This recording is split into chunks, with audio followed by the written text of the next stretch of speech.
ফেনীতে আগামীকাল সোমবার বিকেল ৫টায় জাতীয় নাগরিক পার্টি দেশ করতে জুলাই পদযাত্রা কর্মসূচি পালন করবে। এ উপলক্ষে ব্যাপক প্রস্তুতি নিয়েছে দলটি।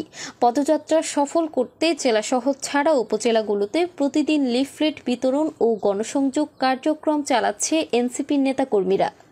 শনিবার বিকেলে ফেনী রিপোর্টার্স ইউনিটিতে আয়োজিত এক সংবাদ সম্মেলনে এনসিপির কেন্দ্রীয় প্রচার ও প্রকাশনা সেলের সদস্য এহসানুল মাহবুব জুবায়ের বলেন, সারা দেশের মতো ফেনীতেও কেন্দ্রীয় শীর্ষ নেতৃবৃন্দ বক্তব্য রাখবেন। এছাড়া মহিপালে পথসভায়ও বক্তব্য দেওয়া হবে।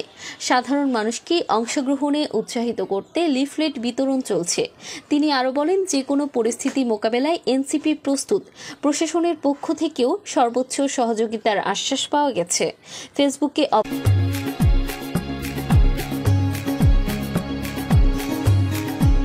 অপপ্রচার চালিয়ে কোনো লাভ হবে না। আমাদের কর্মসূচি অব্যাহত থাকবে।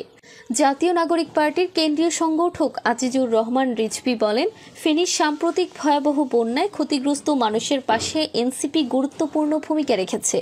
দেশ গড়ার প্রত্যয়ে আমরা কাজ চালিয়ে যাচ্ছি।